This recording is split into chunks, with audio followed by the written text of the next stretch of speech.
सुबह ब्रेकफास्ट में कुछ नया यूनिक और टेस्टी बनाना चाहते हैं तो यह रेसिपी आपके लिए है। एकदम ही यूनिक नए तरह के नाश्ते की रेसिपी आज मैं आपके साथ शेयर करने वाली हूँ जो सुपर क्रिस्पी बन करके तैयार होता है।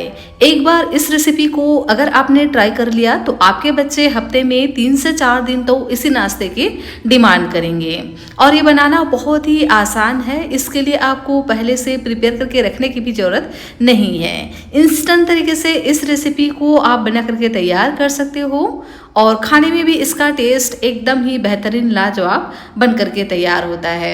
खास बात यह है इस रेसिपी का कि इसके लिए आपको बहुत ज़्यादा इंग्रेडिएंट्स की भी आवश्यकता नहीं होती है, कम क्वांटिटी में ढेर सारा बन जाता है। तो एक बार इस रेसिपी को आप ज़रूर से ट्राई कीजिएगा। यह रेसिपी आपके पूरे परिवार को बहुत ज़्यादा पसंद आएगा। और यह जो रेसिपी है ना सुपर क्रिस्पी बन करके तैयार होता है। इसका क्रिस्पीनेस तो आप देख ही सकते हैं और इसकी आप आवाज़ सुन लीजिए कि ये सच में कितना क्रिस्पी बन करके तैयार होता है, एकदम ही शानदार सा।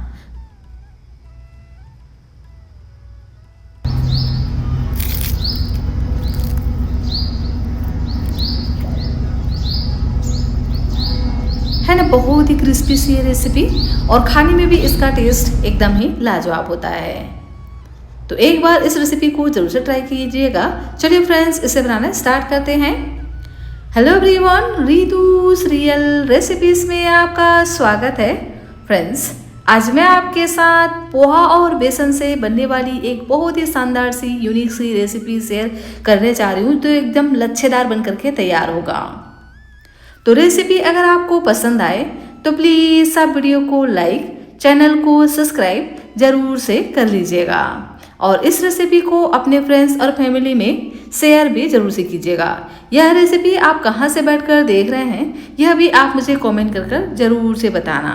तो इस रेसिपी को हम पोहा और बेसन से बना करके तैयार करेंगे। देख सकते हैं मैंने यहाँ पर 1 कटोरी पोहा लिया है और जितना हमने पोहा लिया है उतना ही हम यहाँ पर बेसन का भी यूज़ करेंगे। इस तरह से अगर आप रेसिपी तैयार करेंगे ना तो एकदम ही परफेक्ट इसमें बाइंडिंग आएगी और इसका टेस्ट एकदम ही लाजवाब बन करके तैयार होगा। तो इस रेसिपी को हम बनाने वाले हैं पोहा और बेसन से। तो इसके लिए हम क्या करेंगे, बेसन को बढ़िया से भून करके लेंगे। तो मैंने यहाँ पर एक पैन लिया है। आप कढ़ाई वगैरह का भी इस्तेमाल कर सकते हैं, लेकिन इस बात का ध्यान रखिएगा कि पैन या कढ़ाई जो भी ले रहे हो थोड़ा मोटे तले वाला कढ़ाई या पैन का इस्तेमाल कीजिएगा। इससे ना बेसन बिल्कुल भी नहीं जलेंगे। तो बेसन को हमें 2 मिनट के लिए बढ़िया से भून लेना है जिससे बेसन का जो कच्चा टेस्ट है ना वह निकल जाए। गैस के फ्लेम को मीडियम रखिएगा और मीडियम फ्लेम पे ही इसको आप बढ़िया से इस तरह से भून लीजिएगा जब तक कि इसमें भीनी भीनी सी खुशबू ना आने लग जाए और बेसन का जो कलर है ना वो हल्का सा चेंज ना हो जाए। आप चाहें तो बेसन को पहले ही भून कर एयर टाइट कंटेनर में भर करके रख सकते हैं, इससे आपका काम और भी आसानी से हो जाएगा। तो वैसे तो क्वांटिटी बहुत ही कम है जिसके कारण से बिल्कुल भी टाइम नहीं लगता है। सिर्फ 1 से 2 मिनट में ही जो बेसन है ना बढ़िया से भून करके तैयार हो जाता है। देख ही सकते हैं बेसन को मैंने बढ़िया से भून लिया है। बेसन का कलर हल्का सा चेंज हो गया है और बहुत ही बढ़िया से इसमें खुशबू भी आने लगी है। तो बहुत ज़्यादा इसका डार्क कलर चेंज होने तक इसको हमें नहीं भूनना है, बस बेसन का थोड़ा सा कच्चा टेस्ट निकल जाए। तो गैस की फ्लेम को हम बंद कर देंगे और इसे हमें इसी तरह से नहीं छोड़ना है क्योंकि पैन गर्म है ना तो ये नीचे से जल सकता है। इसको हम निकाल लेंगे एक बाउल में और उसको हम थोड़ा ठंडा होने देंगे। तब तक कर लेते हैं एक दूसरी तैयारी। तो यहाँ मैंने लिया है पोहा। पोहा और बेसन दोनों ही एक ऐसी चीज़ है जो अक्सर हर घर में अवेलेबल रहता है। तो 1 कटोरी पोहे से यह नाश्ता ढेर सारा बन करके तैयार हो जाता है, सुपर क्रिस्पी बन करके तैयार होता है। तो पोहे को डाल देंगे एक बाउल में और उसको हम बढ़िया से धो लेते हैं क्योंकि पोहे में डस्ट वगैरह रहता है ना तो इसे इसी तरह से बिल्कुल भी यूज़ नहीं करना है। 2 से 3 बार इसको हम बढ़िया से धो लेंगे, इससे जो भी इसका इम्प्योरिटी वगैरह हो वह निकल जाए।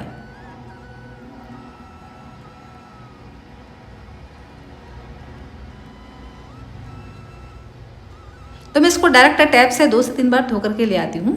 लीजिए, मैंने इसको अच्छे से धो करके साफ़ कर लिया है।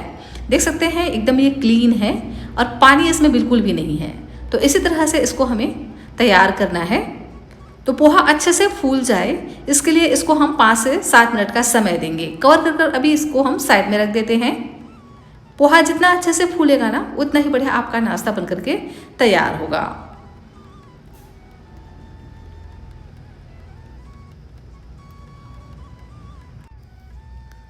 तब तक कर लेते हैं इधर एक दूसरी तैयारी। यहाँ पर मैंने एक बड़े साइज का आलू लिया है। ये कच्चा आलू है, देख सकते हैं।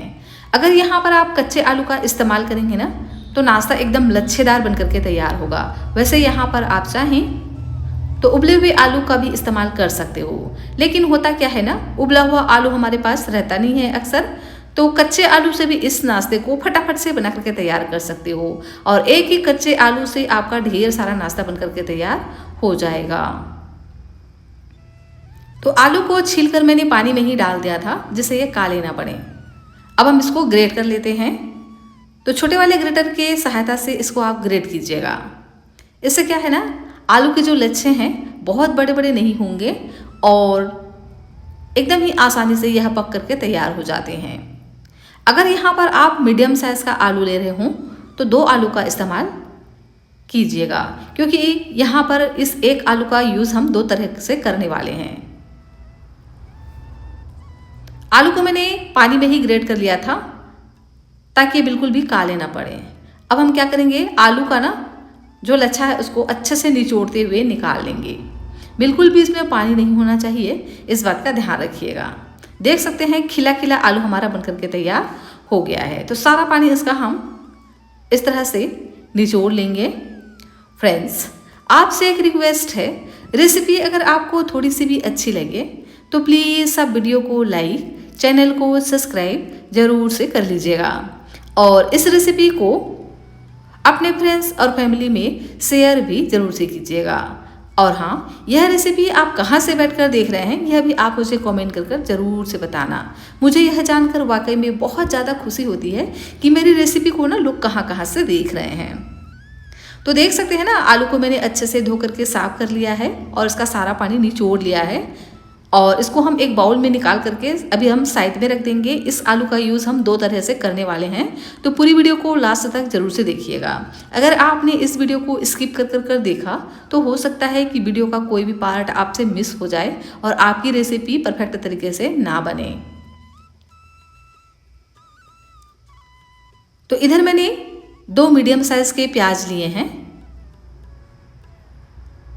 और प्याज को हम इस तरह से बारीक बारीक लच्छे में कट कर लेंगे।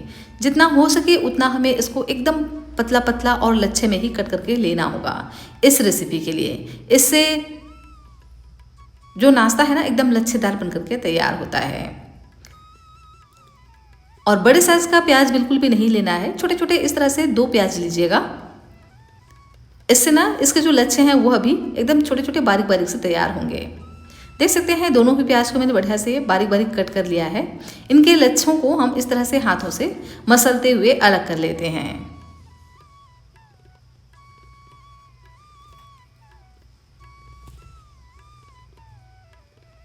और अब हम लेंगे एक बाउल। तो यहाँ पर हम ऐड कर देते हैं प्याज को। तो आधा प्याज हम यहाँ पर ऐड करेंगे और साथ ही हम आधा प्याज अभी साइड में रख देते हैं। इसका इस्तेमाल हमें बाद में करना है।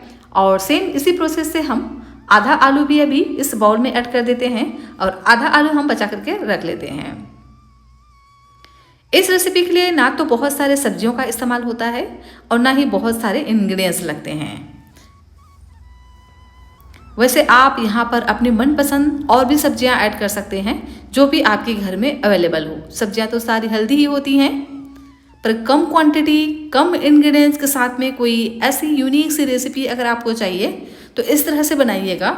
इसका टेस्ट आपको बहुत ज़्यादा पसंद आएगा और खाने में इसका टेस्ट के साथ साथ ये हेल्दी बन करके तैयार होगा, कम मेहनत के साथ में बन जाता है। तो आलू और प्याज को हम बढ़िया से मिक्स कर लेते हैं और उसके बाद यहाँ पर हम कुछ मसाले ऐड कर देते हैं। तो डाल देते हैं 1 छोटे चम्मच जीरा, साथ में ऐड करेंगे नमक स्वाद अनुसार और इसी के साथ ही में मैंने यहाँ पर 1 छोटे चम्मच चिली फ्लेक्स इस्तेमाल किया है। और अब हम यहाँ पर ऐड कर देते हैं गेहूं का आटा। तो मैंने यहाँ पर आधा कप गेहूं का आटा लिया है, इसकी जगह भी आप मैदे का भी यूज़ कर सकते हो। सभी चीज़ों को हम अच्छे से मिक्स करेंगे और थोड़ा थोड़ा पानी डालते हुए इसका हम एक गाढ़ा सा घोल तैयार करेंगे। इस घोल को आपको बिल्कुल भी बहुत ज़्यादा पतला नहीं करना है, इस बात का ध्यान रखिएगा।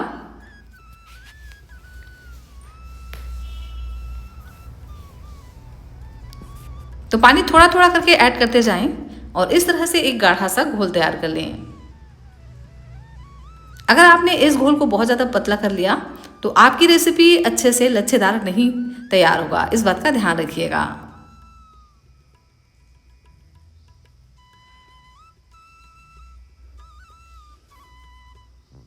देख सकते हैं घोल हमारा बनकर के तैयार हो गया है, एकदम लच्छेदार सा। इसी से ही जो नाश्ता है ना एकदम लच्छेदार बनकर के तैयार होता है। और बैटर की कंसिस्टेंसी भी देख ही सकते हैं, इस तरह से हम तैयार कर लेते हैं।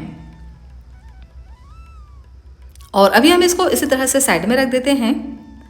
और इधर देख लेते हैं, ये जो पोहा है ना ये भी बढ़िया से सॉफ्ट हो गया है और एकदम ही खिला खिला बन करके तैयार हो गया है। तो पोहे को हम बढ़िया से मसल लेंगे। देख सकते हैं ये अच्छे से भीग चुका है। जैसे जैसे आप इसको इस तरह से हाथों से मसलेंगे ना, ये अपने आप ही इस तरह से मैश हो जाते हैं। मतलब थोड़ा सा आपको मेहनत यहाँ पर करना पड़ेगा। जितना आप इसको अच्छे से मसलेंगे उतना ही बढ़िया आपका नाश्ता बन करके तैयार होगा। इसको हमें इतना मसलना है कि मसल कर यह डो की तरह तैयार हो जाए। वैसे पोहा जब भीग जाता है ना तो बिल्कुल भी इसको मेहनत नहीं लगता है, तुरंत ही यह 1 मिनट में अच्छे से मैश हो जाता है और एकदम यह चिकना डो की तरह बन करके तैयार हो जाता है। तो अभी हम यहाँ पर हल्का सा ही इसको इस तरह से मैश कर लेते हैं और थोड़ा सा इसको हम चिकना कर लेंगे। उसके बाद यहाँ पर हम कुछ मसाले ऐड करेंगे।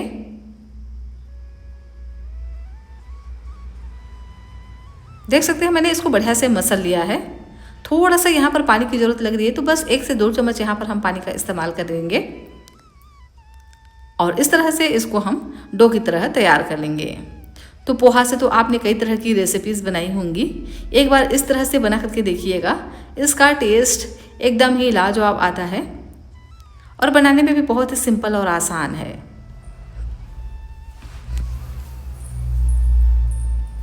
मैंने इसको हल्का सा मसल लिया है और ये भी हल्का सा इस तरह से चिकना सा तैयार हो गया है। तो अब हम यहाँ पर कुछ मसाले ऐड कर देते हैं।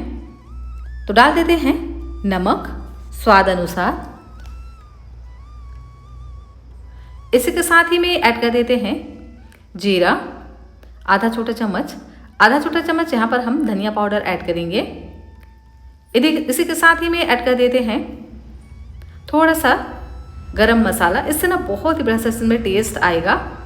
साथ ही ऐड कर देते हैं व्हाइट पेपर पाउडर, इसकी जगह पे आप ब्लैक पेपर पाउडर का भी इस्तेमाल कर सकते हो।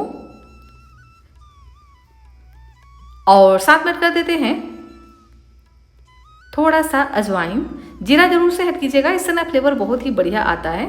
और चटपटा टेस्ट के लिए यहाँ पर हम ऐड कर देते हैं चाट मसाला। इसकी जगह पे आप चाहें तो नींबू का जूस भी ले सकते हो या यहाँ पर आप आमचूर पाउडर का भी इस्तेमाल कर सकते हो। और 1 छोटी चम्मच यहाँ पर हम डाल देते हैं तिल। तो मैंने यहाँ पर व्हाइट वाला तिल का इस्तेमाल किया है, आपके पास जो भी अवेलेबल हो आप ऐड कर सकते हो। ब्राउन तिल का भी इस्तेमाल आप यहाँ पर कर सकते हैं।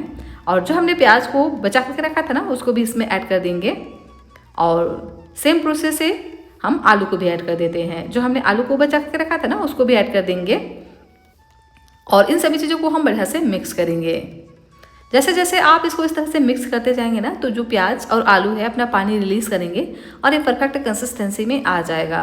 इसलिए हमने कहा था कि पोहा में बिल्कुल भी पानी वगैरह ऐड नहीं करना है। पोहा को धोते धोते ही सारा पानी यह ऑब्जर्व कर लेता है, मतलब बहुत सारा पानी अपने अंदर ऑब्जर्व कर लेता है। उसके बाद जब हम यहाँ पर सब्जियाँ ऐड करते हैं ना तो सब्जियाँ अपना पानी रिलीज़ करती हैं और ये अपने परफेक्ट कंसिस्टेंसी में आ जाती हैं। जैसे जैसे आप इसको इस तरह से मिक्स करते जाएंगे एकदम डो की तरह बन करके तैयार हो जाएगा। देख सकते हैं एकदम ही यह सॉफ्ट डो की तरह हमारा बन करके तैयार हो गया है। तो लास्ट में यहाँ पर हम बारीक कटा हुआ फ्रेश हरा धनिया ऐड कर देंगे और उससे पहले जो हमने बेसन को भून करके रखा था ना, उसको भी ऐड कर देते हैं। बेसन को भून लेने से क्या होता है ना, इसका टेस्ट भी बढ़ जाता है और साथ ही इसमें बहुत ही बढ़िया से बाइंडिंग भी आ जाती है। तो इसमें हम थोड़ा सा पानी ऐड करेंगे, तो अगर आपको ज़रूरत लगे तो यहाँ पर आप पानी का इस्तेमाल कीजिएगा और इसको हम बिल्कुल डो की तरह बना करके तैयार कर लेंगे। फ्रेंड्स, आपसे एक रिक्वेस्ट है, रेसिपी अगर आपको पसंद आ रही हो तो प्लीज़ आप वीडियो को लाइक कीजिएगा, चैनल को सब्सक्राइब कीजिएगा और यह रेसिपी आप कहाँ से बैठकर देख रहे हैं यह भी आप मुझे कमेंट कर ज़रूर से बताइएगा। मुझे यह जानकर वाकई में बहुत ज़्यादा खुशी होती है कि मेरी रेसिपी को लोग कहाँ से देख रहे हैं। तो बस लास्ट में यहाँ पर हम थोड़ा सा बारीक कटा हुआ हरा धनिया ऐड कर देंगे और अगर आपके पास हरा धनिया नहीं है तो कोई दिक्कत नहीं है, आप इसे स्किप भी कर सकते हैं। और सभी चीज़ों को हम बढ़िया से मसल कर इस तरह से मिक्स करेंगे और इस तरह से एक डो तैयार कर लेंगे। तो सॉफ्ट ही इस डो को हम तैयार कर लेते हैं। ना तो इस रेसिपी के लिए आपको आटा गूंदने की ज़रूरत होती है, ना ही किसी तरह का कोई स्टफिंग लगता है और ना बहुत ज़्यादा मेहनत लगते हैं, ना दही का इस्तेमाल होता है, ना इनो का, ना सोडा का, और सिर्फ 2 से 3 चीज़ों से यह रेसिपी बनकर के तैयार हो जाता है। खाने में इसका टेस्ट लाजवाब होता है, प्रोटीन रिच बनता है, लच्छेदार बनकर के तैयार होता है और बढ़िया बात कि कम क्वांटिटी में ढेर सारा बनकर के तैयार हो जाता है और यह क्रिस्पी बनकर के तैयार होता है अगर आप इसे इस तरह से बनाते हैं तो चलिए अब हम इसको सेब देते हैं। तो इसको सेब देने के लिए लेना है एक छोटा सा पोर्शन, जितना बड़ा आपको बनाना हो ना उस हिसाब से यहाँ पर आप इसका पोर्शन लीजिए। मैंने नींबू के आकार के जितना पोर्शन लिया है और इसको हम इस तरह से सेब देंगे। तो मैं इसको स्क्वायर शेप में बना करके तैयार कर रही हूँ। तो इस तरह से फिंगर की सहायता से दबाते हुए इसको हम सेब देंगे और मैं इसको इस तरह से स्क्वायर शेप में बना करके तैयार कर रही हूँ। आप चाहें तो इसको बड़े की तरह सर्कल शेप में भी बना करके तैयार कर सकते हैं और इसी तरह से बीच में होल कर सकते हैं। तो मैंने स्क्वायर शेप में इसको तैयार किया है और स्क्वायर शेप में ही हम इसको इस तरह से बीच में एक होल कर देते हैं। इससे क्या है ना, इसका जो लुक है बहुत ही बढ़िया आएगा, साथ ही एकदम ही क्रिस्पी बन करके तैयार होगा। तो ये अगर हाथों पर चिपक रहे हों तो आप हाथों पर थोड़ा सा ऑयल लगा लीजिएगा और इस तरह से सेंटर में, स्क्वायर शेप के सेंटर में इस तरह से हम होल कर देते हैं। तो इसका लुक ना बहुत ही बढ़िया आता है। वैसे आप इसको सर्कल शेप में भी बना करके तैयार कर सकते हो, ट्रायंगल शेप में बना सकते हो, जैसा आपको पसंद हो उस तरह से आप बना लीजिए। तो देख सकते हैं सभी को ही मैंने इसी तरह से तैयार कर लिया है। इसका थिकनेस हमें बहुत बड़ा नहीं रखना है, मतलब बहुत मोटा इसको हम नहीं रखेंगे। देख सकते हैं इस तरह से हम इसको तैयार कर लेंगे। बहुत ही प्यारा सा इसमें लुक आता है इस तरह से अगर आप तैयार करते हो तो। वैसे आपको जैसा शेप पसंद हो उस तरह से आप बना लीजिएगा। मैंने इस तरह से स्क्वायर शेप में सभी को तैयार कर लिए हैं। आप चाहें तो इसको ऐसे भी फ्राई कर सकते हैं। अगर आप इसको ऐसे भी फ्राई करेंगे ना तो भी ये एकदम ही क्रिस्पी बन करके तैयार होंगे और चाहें तो इस तरह से आलू और प्याज के लच्छों में कोट करके आप इसको फ्राई कर सकते हैं। तो लेंगे एक पीस नाश्ते का और इस घोल के अंदर हम डाल देते हैं नाश्ते को और इसको हम अच्छे से कोट कर लेंगे और ऊपर से डाल देंगे इस तरह से अच्छे से लच्छों को, ताकि अच्छे से इसमें लच्छे नज़र आए। और फिंगर की सहायता से अच्छे से आप इसको एक बार फिर से इसके जो होल है उसको खोल दीजिएगा। इस तरह से फिंगर घुमाएंगे ना तो देख सकते हैं बहुत ही अच्छे से यह नज़र आते हैं। तो इस प्रोसेस को ज़रूर से कीजिएगा, क्योंकि जब हम इसको प्याज और आलू के लच्छों में कोट करते हैं ना तो इसके जो होल हैं वो बंद हो जाते हैं। तो एक बार फिर से आप होल को इस तरह से तैयार कर लीजिएगा। थोड़ा सा फिंगर से इस तरह से आप इसको मूव करेंगे ना तो देख सकते हैं बहुत ही अच्छे से यह तैयार हो जाते हैं। तो इसी तरह से एक एक पीस हम कोट कर लेंगे आलू प्याज के लच्छों में और डाल देंगे ऑयल में।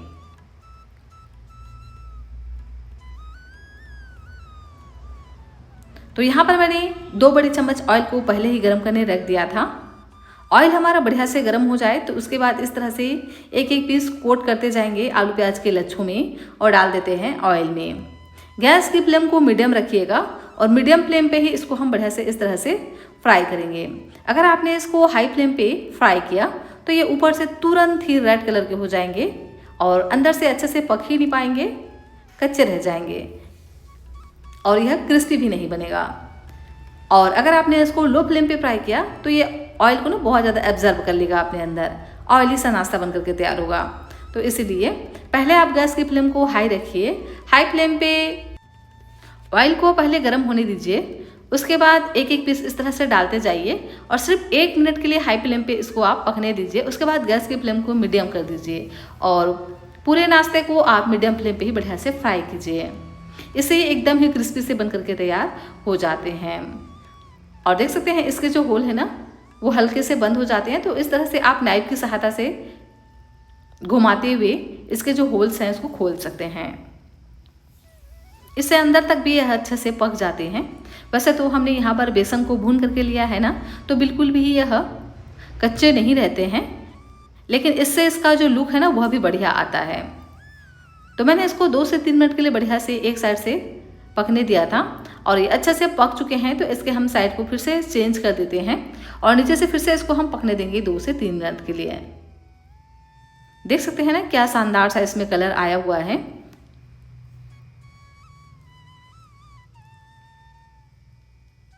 तो इसी तरह से 2 से 3 बार इसको हम अलटते पलटते हुए फ्राई करेंगे और टोटल हम इसको 4 से 5 मिनट के लिए फ्राई करेंगे। 4 से 5 मिनट में ये एकदम ही क्रिस्पी सा नाश्ता हमारा बनकर के तैयार हो जाता है। देख रहे हैं ना कि कितना शानदार यह बनकर के तैयार हुआ है, एकदम लच्छेदार सा। तो फ्रेंड्स, रेसिपी अगर आपको आई हो पसंद तो प्लीज़ वीडियो को कीजिएगा लाइक, चैनल को कीजिएगा सब्सक्राइब और कमेंट करके मुझे ज़रूर से बताइएगा कि यह रेसिपी आपको कैसी लगी। और देख रहे हैं ना कि कितना मज़ेदार सा नाश्ता हमारा बनकर के तैयार हो गया है। पोहा, बेसन और आलू प्याज से बहुत ही कम क्वांटिटी में ढेर सारा बन जाता है और खाने में इसका टेस्ट बहुत ही बेहतरीन होता है।